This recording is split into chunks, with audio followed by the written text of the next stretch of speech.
बिस्मिल्लाहिर्रहमानिर्रहीम। मोहतरम डायरेक्टर साहब, इकबाल साहब डिप्टी डायरेक्टर और राजा साहब डिप्टी डायरेक्टर गज़र, इनकी टीम, मोहतरम यहाँ गौहराबाद के माहिदीन, फार्मर्स, प्रोग्रेसिव, और फिर मोहतरम हमारे मीडिया की आप तमाम का बहुत बहुत शुक्रिया कि आप तशरीफ़ लाए और हमारे इस जो इंटरवेंशन है एग्रीकल्चर की, इसमें हमारा साथ दिया और इसको आगे लोगों तक पहुंचाने में आप हमारा मज़ीद फर्दर साथ दे रहे हैं। मैं इस मौके का फ़ायदा उठाते हुए दो तीन बातें जो है ना, चूँकि एग्रीकल्चर एक बहुत वसी सब्जेक्ट है, इसमें हम क्या कर रहे हैं ये तो फुल फ्लेज एक सेमिनार या पूरा वर्कशॉप का टॉपिक है, लेकिन यहाँ पे सिर्फ तीन चीज़ें जो है ना मैं आपके गोश गुजार करना चाहता हूँ। फार्मर्स भी, लोग भी सुन रहे हैं, और पर्टिकुलरली आप लोग जो प्रिंट, इलेक्ट्रॉनिक, सोशल मीडिया से वाबस्ता हैं, इसको आपसे गुजारिश ये होगी कि ज़्यादा से ज़्यादा आप इसको प्रोपोगेट करें। आज जो हमारा मकसद था, यहाँ पे हम ये बायो एजेंट्स एग्रीकल्चर की ज़बान में कहते हैं, इनको हम रिलीज़ करने आए हैं। गज़र की तारीख़ में पहली दफ़ा ये हम यहाँ पे लेके आए हैं। और ये जो हमारा दोस्त कीड़ा है, ये इसका जो काम है, फंक्शन है, वो ये है कि वो जो फ्रूट फ्लाई है जो हमारे अनार को या हमारे सेब को खाती है, ख़राब करती है, उसके प्यूपे के ऊपर जाके इसने अटैक करना है, वहाँ पे जाके उसने अपना जो है वो प्रोपगेट करना है, और फिर अगले सीज़न में ये उसका जो फ्रूट फ्लाई का जो है वो बच्चे नहीं आएंगे, बल्कि हमारे दोस्त कीड़े बन के आएंगे, और फिर फर्दर जो जब भी कहीं पर फ्रूट फ्लाई के वो अंडे कहीं पे नज़र आते हैं तो ये सीधा उधर जाके अटैक करेगा। दैट मीन्स कि ये हमारा एक बायोलॉजिकल कंट्रोल है। आपको मैं ये याद दिलाना चाहता हूँ कि यहीं गज़र से हमने शुरू किया था तकरीबन 2009-10 में। मीली बग जो है वो एक बहुत बड़ा एक थ्रेट था गिलगित बल्तिस्तान में, तो यहाँ से शुरू किया था। अल्हम्दुलिल्लाह 4-5 साल में पेस्टिसाइड या केमिकल के इस्तेमाल के बग़ैर इसी ऑर्गेनिक कंट्रोल के ज़रिए, उसमें बायोलॉजिकल कंट्रोल के ज़रिए हमने पूरे गिलगित बल्तिस्तान में उसको हमने कंट्रोल किया। इसी तरह से जो गिलगित की साइड पर एप्पल के ऊपर फ्रूट फ्राई था या बल्तिस्तान में था, उसको भी कंट्रोल किया। अब ये जो अनार के ऊपर है, और अभी हमें फार्मर्स बता रहे हैं कि जी इसके साथ साथ जो है वो खुबानी के ऊपर भी अटैक करता है, तो इंशाल्लाह इसको भी आने वाले एक आध सीज़न में जो है इसको कंट्रोल करेंगे।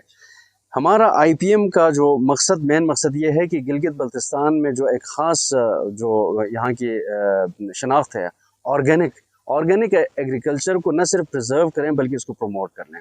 लिहाजा हम यहाँ से किसी किस्म की जो है ना पेस्टिसाइड, और इसके लिए पेस्टिसाइड या टॉक्सिक कोई भी चीज़ हम इस्तेमाल नहीं करेंगे, अनलेस कि कोई इतना इमरजेंसी हो कि उसमें भी। लास्ट ईयर मैं आपको बता दूं कि जी जो आर्मी वॉर्म का अटैक हुआ था, उसमें भी हमने बड़ा कंट्रोल किस्म का जो है वो केमिकल इस्तेमाल किया था। अल्हम्दुलिल्लाह वो गिलगित से थोड़ा सा आके वहाँ पे हमारा कंट्रोल हो गया, बहुत सारे एरिए बच गए। दूसरा जो है, इस मौके से फ़ायदा उठाते हुए मैं ये गोश गुजार करना चाहता हूँ कि ये हमारी जो हुकूमत है गिलगित बल्तिस्तान की,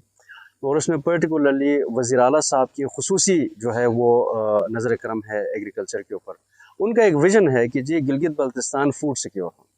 फूड सिक्योरिटी के लिए उनके 2-3 इक़दामात हैं जो एग्रीकल्चर डिपार्टमेंट ने उसके ऊपर काम शुरू कर दिया। और न सिर्फ ये एग्रीकल्चर में है, एग्रीकल्चर में, लाइफ स्टॉक में और फिशरीज़ में तकरीबन 750 मिलियन 75 करोड़ रुपए की एक बहुत बड़ी रकम जो है ना वज़ीर आला साहब ने अपनी ब्लॉक एलोकेशन से इस साल मुख्तस किया है। वो अगले जून तक जो है ना हमने इसी एग्रीकल्चर के ऊपर लगाना, उसके लिए उसके ऊपर जो है वो वर्क प्लान भी तकरीबन कंप्लीट हो गया। उसमें 2-3 चीज़ें हैं जो कि इंतहाई अहम हैं, वो हम लोगों तक बताना चाहते हैं, लोगों को इस तरफ मोटिवेट करना चाहते हैं। नंबर 1 ये है कि उसमें जो इम्प्रूव वैरायटीज़ के वीट का है या मेज़ का है या फिर सब्जियों का है, उसके बहुत बीज जो है ना हम डायरेक्ट जो है ना वो फर्स्ट जनरेशन बीज मंगवा रहे हैं। वो हम तमाम जो फार्मर्स को, प्रोग्रेसिव फार्मर्स को, हम ज़ाहिर नहीं करेंगे, प्रोग्रेसिव फार्मर्स को दे देंगे। दूसरा, वज़ीर आला साहब का एक ये विज़न है कि चूँकि रोज़ बरोज़ आबादी बढ़ने के साथ साथ गंदम की क़िल्लत गिलगित बल्तिस्तान में पैदा हो रही है। सिविल सप्लाईज़ जो हमें गंदम आती है उसके ऊपर इन्हिसार हमारा ज़्यादा होने की वजह से बहुत ज़्यादा इशू बन रहा है। تو ہم گورنمنٹ یہ چاہتی ہے کہ گلگت بلتستان میں اپنی گندم اگا لیں۔ پہلے زمانے میں گندم اگاتے تھے، غزر جو ہے وہ گلگت ریجن کا جو ہے وہ گندم کا سپلائر ہوتا تھا، اسی طرح سے شگر جو ہے بلتستان ریجن کا سپلائر ہوتا تھا، لیکن ابھی سوائے اسی گاؤں کے لوگوں کی اپنی ضروریات کے اس کے علاوہ گندم نہیں اگایا جاتا۔ اس کی وجہ جب ہم نے پروو کیا تو پتہ لگا کہ چونکہ سبسڈی کا گندم جو ہے وہ انتہائی قلیل رقم پہ، یعنی کہ 11,000 کا جو بوری ہے وہ 1100 روپے میں ملتا ہے، تو پھر لوگوں کے لیے اپنی پروڈکٹ کو سرپلس پروڈکٹ کو مارکیٹ نہیں کر سکتے ہیں۔ تو وزیر اعلیٰ صاحب نے اس دفعہ جو ہے نا انہوں نے کہا ہے کہ جی ہم سپورٹ پرائز دیں گے۔ گورنمنٹ آف پاکستان سے سول سپلائی جو ڈپارٹمنٹ ہے وہ جس قیمت پر خریدتی ہے، چاہے وہ 8,000 ہو، چاہے 9,000 ہو، چاہے 10,000 ہو، وہی قیمت جو وہاں سے پاسکو سے خریدتی ہے وہ قیمت ہم اس یہاں کے گلگت بلتستان کو کے عوام کو دے دیں گے۔ اب اس سے فائدہ کیا ہوگا کہ ایک تو گندم کی جو قیمت ہے وہ یہاں کے لوگوں کے لیے ایک گارنٹیڈ ہوگی، یعنی کہ انشور ہوگی۔ وہ گندم اگانے کے بعد وہ یہ نہیں سوچے گا کہ میرا گندم میں کیسے مارکیٹ کروں گا، سرپلس کو کہاں جائے گا، کیا مجھے اس کا جو ہے نا کوئی بینیفٹ ملے گا یا نہیں ملے گا۔ حکومت نے گارنٹی دے دی کہ جی آپ کی جتنی بھی گندم ہوگی وہ حکومت اٹھا لے گی اسی پرائز پہ جو وہ لاہور سے اٹھاتی ہے۔ اچھا، دوسرا اس سے یہ فائدہ ہوگا کہ یہ زمین کی روٹیشن، جہاں پہ آلو لگاتے ہیں، سبزی لگاتے ہیں، میز اگاتے ہیں، تو روٹیشن بھی ایک انتہائی اہم فیکٹر ہے پروڈکٹیوٹی کے لیے، لہٰذا اس کے لیے وہ بھی بہتر ہو جائے گی۔ اور تیسری بات جو اس سے سب سے یہ جو فوڈر جو ہم نیچے سے منگواتے ہیں،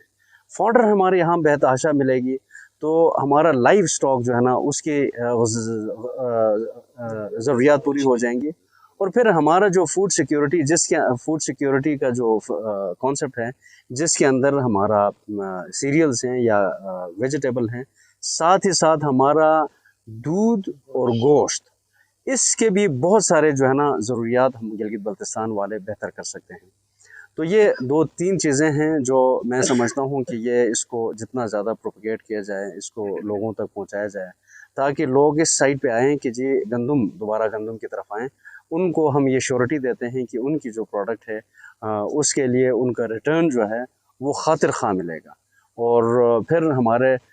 گلگت بلتستان کے لوگوں کے لیے جو گندم آ رہی ہے فیڈرل گورنمنٹ سے وہ تو ہے ہی ہمارے پاس، تو یہ اس کے اندر ایڈ ہوگا تو لوگوں کے لیے بھی بہتری ہوگی، اوور آل جنرل پاپولیشن کے لیے بھی یہ ایک بہتر وہ ہوگا۔ تو بہت بہت شکریہ، میں آپ لوگوں کو دوبارہ سے مشکور ہوں کہ آپ لوگ تشریف لائے اور اس کو کور